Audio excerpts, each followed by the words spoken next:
जब आप as an actor काम करने के लिए जाओगे तो आपको कभी ना कभी गाना परफॉर्म करना पड़ेगा। हाँ, ओके। पहले वाले जो इंडियन फिल्म के जो एक्टर थे उसमें ज्यादातर एक्टर खुद गाते थे, उनका गाना वही गाते थे, जैसे किशोर कुमार। बहुत सारे एक्टर है ना जो खुद, अमिताभ जी ने खुद के बहुत से गाने गाए, तो वो खुद गाते थे उनके गाने। और वो जब गाना रिकॉर्ड होता था तब वहां पर जाके बैठते थे, 8-8 10-10 दिन। वो जब गायक जो भी सिंगर गाता था उसके साथ बैठते थे, म्यूजिक सेशन में हिस्सा लेते थे। क्यों पता है? क्योंकि वो गाना जब वो परफॉर्म करेंगे तब उसका ताल, सुर, लय इनके भी शरीर से वैसे ही निकले जैसे वो गायक या सिंगर ने गाया। अभी इन्होंने 2 गाने गाए आपके सामने, जो पहले ही उन्होंने कहा कि मुझे माफ कर दो, तो वो ऑप्शन यहां पर अवेलेबल था। जब आप सेट पर जाओगे तो वहां पर ऐसा थोड़ी करे मुझे माफ कर दो मैं नहीं कर सकता, तो वहां पर तो आपको करना ही पड़ेगा। तो मैंने जैसे आते समय आपको एक बताया कि ये बहुत जरूरी है एक्टर के लिए सब चीजें सीखना। अगर आप बेटर सिंगर बन सकोगे तो एक्टिंग के लिए और आसान होगा। आपको ताल पता है, सुर पता है, लय पता है, तो और आसान होगा।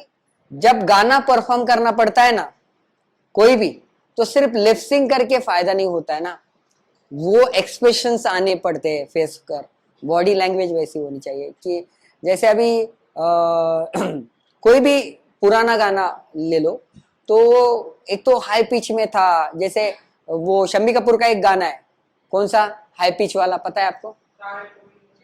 चाहे कोई मुझे जंगली कहे, तो वो इतना एनर्जेटिक है गाना।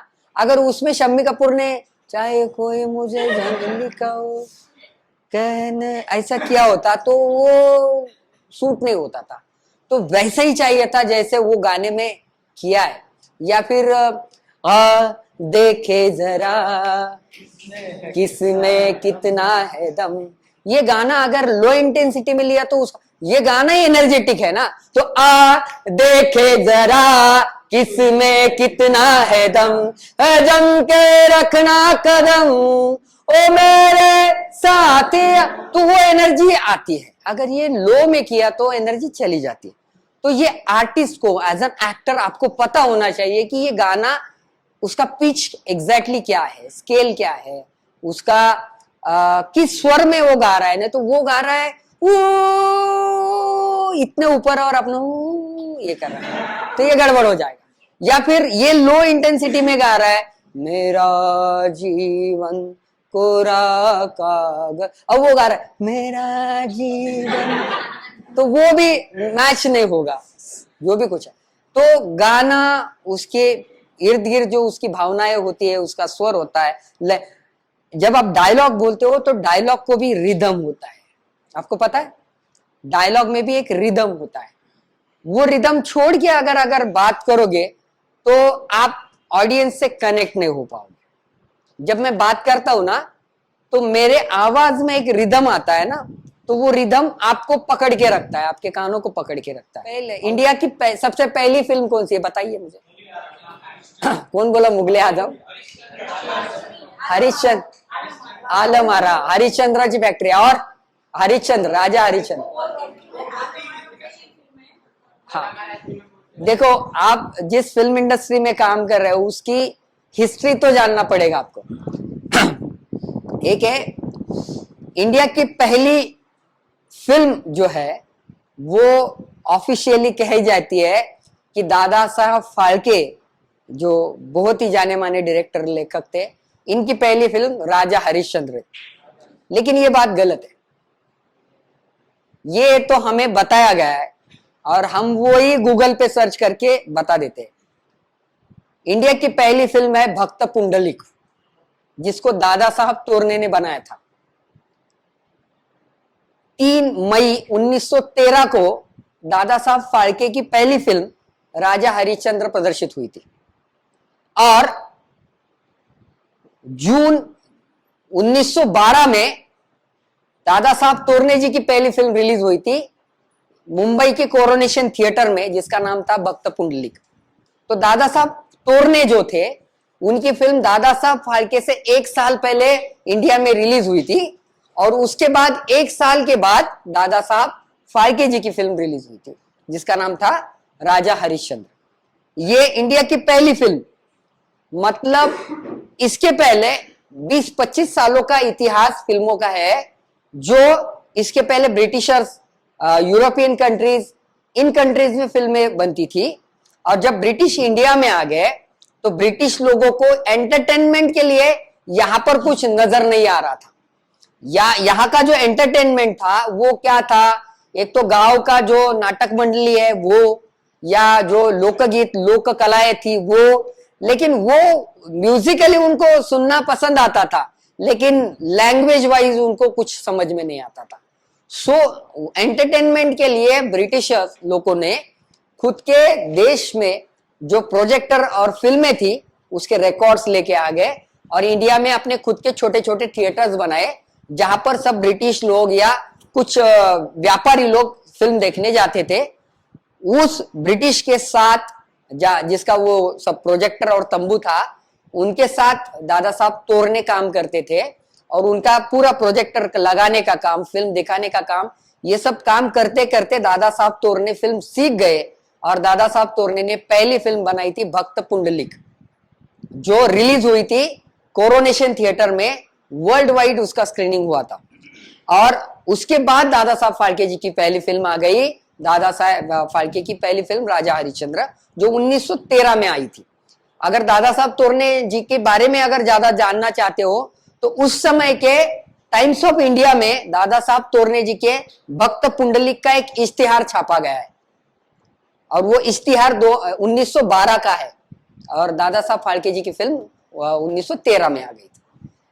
पहले वाली इंडियन बोलपट जिसको कहते हैं कि बोलने वाली फिल्म, ये आलम आरा थी। पहली फिल्म जो बोलने लग गई वो फिल्म है आलम आरा। उसके पहले जितनी भी फिल्में थी वो फिल्म सिर्फ चित्र दिखाई जाता, चित्र हिलते आते जाते। इंडिया में जब पहली बार पहली फिल्म बनाई गई तो वो फिल्म थी ट्रेन का एक शॉट था, ट्रेन आने वाला शॉट था, और वो जब महाराष्ट्र में दिखाई गई, थिएटर में लोगों को बुलाया गया और वो फिल्म दिखाई गई, तो जैसे पर्दे पर ट्रेन आ गई तो लोग उठ के भाग गए। तो उनको लगा अरे बाप रे, ये तो भूत है, ऐसे कैसे पर्दे पे कोई आ सकता है, और लोग डरने लगे। तो लोगों को जाके समझाना पड़ा कि नहीं नहीं, ये चित्र है, ये आपके मतलब आपको कुछ नुकसान नहीं देगा।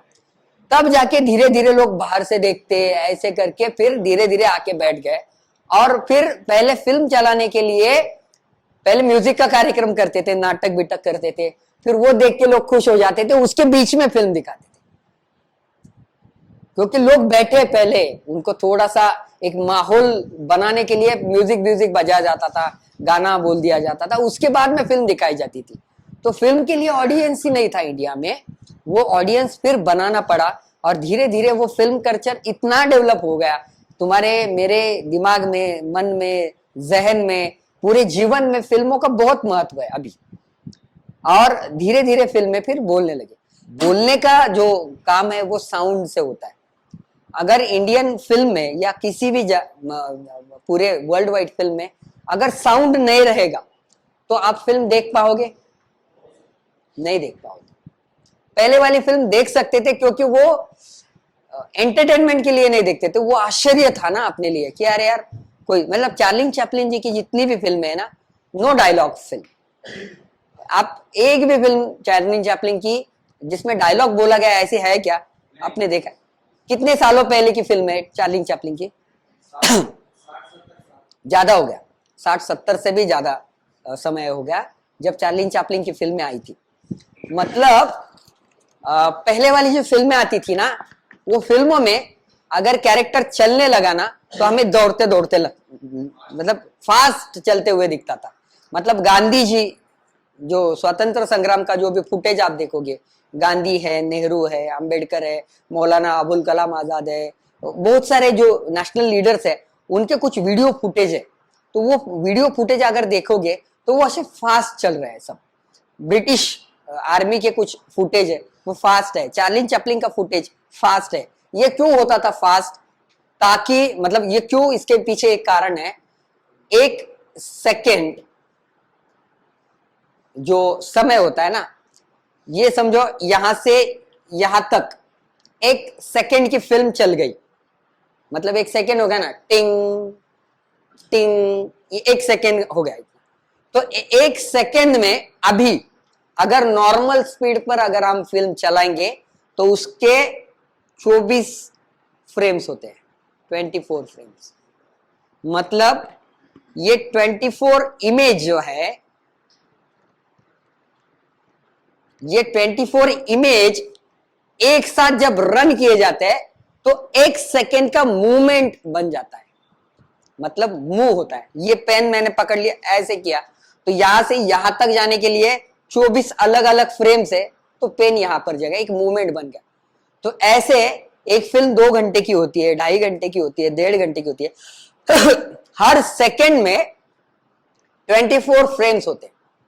ये 24 फ्रेम्स अगर बढ़ा दिए और इसको 48 फ्रेम किया तो 1 सेकेंड में अगर 48 इमेजेस होगी तो वो सब मूवमेंट स्लो हो जाएगी। तो 48 अगर फ्रेम्स 1 सेकेंड में आ गए तो मूवमेंट स्लो होती है, स्लो मोशन जिसे कहते हैं। अभी आपके सबके मोबाइल में स्लो मोशन आ गया, तो स्लो मोशन यानी 1 सेकेंड में 24 से ज्यादा इमेजेस अगर लगा दिए तो वो धीरे धीरे धीरे इमेज आपके सामने आती है, और 24 फ्रेम्स से ज्यादा फ्रेम आने की वजह से वो सब वीडियो स्लो चलता है। अगर यही 24 की जगह 12 फ्रेम्स आ गए तो ये 12 इमेज स्पीडली जाएगी, खत्म हो जाएगी, तो वो स्पीड बढ़ते जाएगा। तो पहले वाले जो शूट होते थे ना, वो हैंडहेल्ड कैमरा थे, हाथ से घुमाते थे, और 1 सेकेंड में 12 या 14 इमेजेस क्लिक करता था वो, और इसीलिए वो सभी वीडियो फास्ट चलते थे। अभी स्टैंडर्ड टाइम जो है 1 सेकेंड का, वो 24 फ्रेम्स या 25 फ्रेम्स है। अगर अमेरिका या यूरोपियन कंट्रीज का फिल्म अगर देखोगे तो वहां पर 25 फ्रेम्स पर सेकेंड का काम करते हैं। इंडिया में 24 सेकेंड पर फ्रेम, मतलब पर सेकेंड काम करते हैं। तो ये 24 फ्रेम पर काम होता है, इसीलिए 24 अलग अलग फ्रेम पर एडिटर भी काम करता है, साउंड डिजाइनर भी काम करता है, आर्ट डायरेक्टर, एक्टर, सभी को ये 24 फ्रेम्स पर काम करना पड़ता है।